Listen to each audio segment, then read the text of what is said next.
बेंगाबाद प्रखंड गए थे। क्षेत्र भ्रमण के दौरान अभी आए हुए हैं, लोगों की जो समस्या है उसको भी सुनना। कल कार्यकर्ता संवाद कार्यक्रम बेंगाबाद में था और वहाँ जो भी लोग थे, कुछ प्रधानमंत्री आवास के लाभुक थे, कुछ और अन्य लोग भी थे, तो अपनी अपनी समस्या को वो रखे और जिस तरह से देखें कि कुछ तो मतलब जिस ढंग से लोगों को एक सहयोग मिलना चाहिए वहाँ प्रशासन के माध्यम से नहीं मिल रहा है, तो इसको लेके BDO CO और अन्य जो पदाधिकारी थे उन लोगों से भी बातें हुई और जो समस्या थी उस पर लोगों को ये कहा गया है कि जितना जल्द हो सके लोगों की समस्या का समाधान करें। माननीय प्रधानमंत्री जी का सपना है हर एक व्यक्ति को अपना घर हो और उस प्रधानमंत्री के लाभुक हैं, वो घूम रहे हैं, किसी कारण से उनका नहीं हो पाया है। तो ये सारी बातें कि विकास के जो काम है भारत सरकार का, राज्य सरकार का, ये चूँकि प्रखंड सबसे निचली इकाई है और प्रखंड के माध्यम से लोगों को, आम जनता को ये पता चलता है कि सरकार के द्वारा कौन कौन से विकास कार्य किए जा रहे हैं। इसकी जानकारी जब तक लोगों को नहीं मिलेगा तब तक वो उसका फ़ायदा ले नहीं सकते हैं। तो इसलिए ये चीज़ जानकारी देना प्रखंड के पदाधिकारियों का काम है कि आप प्रचार प्रसार के माध्यम से आम जन तक पहुँचाएँ कि भारत सरकार की ये जो योजनाएं हैं जिनके माध्यम से आपको लाभ मिल सकता है, या राज्य सरकार की ये योजना है। तो इंस्ट्रक्शन दिया गया है, उस पर कुछ काम करने का आश्वासन उन्होंने दिया है। झारखंड सरकार का 1 साल पूरे हो चुके हैं, इस पर आपकी क्या प्रतिक्रिया है? देखिए, झारखंड सरकार का अभी लोग, ये सरकार बनने के बाद झारखंड के लोग ठगा सा महसूस कर रहे हैं। 1 साल के दौरान जो कार्य होने थे आज तक कहीं भी ये आपको नहीं दिखेगा कि सरकार के माध्यम से कोई कार्य विकास का काम हुआ है। पूर्ववर्ती सरकार के द्वारा जो भी कार्य किए जा रहे थे उन सारे काम को भी बंद कर दिया। कोरोना महामारी के दौर में एक और पूरा विश्व चिंतित है। सरकार, बहुत सारे प्रवासी लोग दूसरे प्रदेश से अपने प्रदेश में आ गए। माननीय प्रधानमंत्री जी के द्वारा आत्मनिर्भर भारत पैकेज की घोषणा की गई। तो अगर झारखंड सरकार चाहती तो आत्मनिर्भर भारत पैकेज के माध्यम से जो भी प्रवासी मजदूर बाहर से आए, दूसरे प्रदेश से यहाँ पे आए, या यहाँ के भी जो लोग थे उनको ज़्यादा से ज़्यादा संख्या में लोगों को रोजगार दे सकती थी, चाहे वो कुटीर उद्योग, लघु उद्योग, मध्यम उद्योग के माध्यम से हो या कृषि, पशुपालन, मत्स्य पालन के माध्यम से हो। तो सरकार के पास कोई कार्य योजना नहीं है कि हम कैसे काम करें। एक रोड मैप, हर एक सरकार का एक रोड मैप होता है कि हमें क्या क्या काम करना है। कुछ प्रायोरिटियाँ कुछ तय होती है कि हम किस क्षेत्र में, कृषि के क्षेत्र में राज्य को आगे बढ़ाएंगे या उद्योग के क्षेत्र में बढ़ाएंगे। पर ऐसा लग रहा है कि विजन की कमी इस सरकार के पास है, जिसके वजह से आज 1 साल के दौरान कहीं भी कोई काम नहीं हुआ। लोगों को ये महसूस हो रहा है कि चुनाव के समय जिस तरह से बड़े बड़े वादे करके मुख्यमंत्री जी जो हैं हेमंत सोरेन जी के माध्यम से उनके घोषणा पत्र में भी, चाहे युवाओं को रोजगार देने की बात हो, भत्ता देने की बात हो, कॉन्ट्रेक्चुअल को रेगुलर करने की बात हो, तो इस तरह लोग लुभावने वादों के साथ चुनाव में सत्ता तो इन्हें मिल गया, मगर क्या क्या हम घोषणा किए थे, क्या क्या हमारी योजनाएं थी, क्या हमें करना था, वो सारी बातें भूल गई। तो इसलिए लोग ये चीज़ महसूस कर रहे हैं कि सरकार बना के जो कि गलतियां हुई है, पहले के जो भी काम थे, एक विजन की कमी आप इससे भी देख सकते हैं कि जो पूर्ववर्ती सरकार के द्वारा जो कार्य किए जा रहे थे, इस कोरोना के समय में सारे कार्य को रोक दिया गया। अगर वो भी काम चलते तो हजारों हजार मजदूरों को काम मिल पाता, लेकिन ऐसा कुछ नहीं हुआ। भारत शिक्षक के मामले में और उस पर क्या करना चाहिए? नहीं तो बहुत बातें किए थे चुनाव के समय, चुनावी घोषणा पत्र में था, और हमें लगता है कि चुनावी घोषणा पत्र में था तो कुछ तो दिखता, जैसे सुबह देख के आप दिन का अंदाजा लगा सकते हैं। तो साल भर बीत गया, इससे लोगों को पता चल रहा है कि सरकार क्या करेगी। तो सरकार की इच्छा शक्ति, राज्य का विकास नहीं है, इनका अपना एक जो सपना था सरकार में सत्ता हासिल करना, तो सत्ता हासिल कर लेंगे। सत्ता हासिल करने के बाद जो वादा इन्होंने किया वो सारा वादा वो भूल गए। अब इनके पास प्रायोरिटी राज्य का विकास नहीं रहा। गिरिडीह में आए दिन हत्याकांड होते जा रहे हैं, इस पे आप क्या करना चाहेंगे?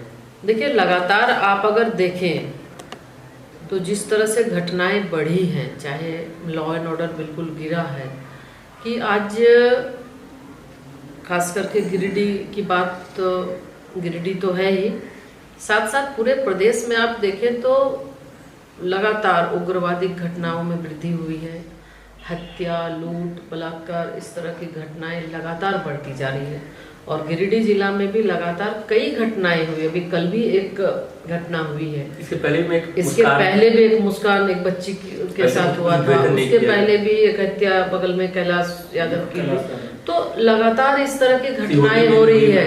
चिंगोडी में भी, हाँ बिल्कुल, आप लोगों के माध्यम से भी जानकारी मिलती है, लोग भी बोलते हैं। लेकिन मैम ये लगातार घटनाएं हो रही है, मगर पुलिस प्रशासन मौन है। पुलिस के द्वारा जिस तरह से सक्रिय भूमिका निभानी चाहिए, पुलिस की सक्रियता नहीं है। किसी भी घटना का उद्भेदन नहीं हो पा रहा है सही ढंग से। इसलिए अधिक जो भी अपराधी है, अपराधियों का मनोबल बढ़ा है।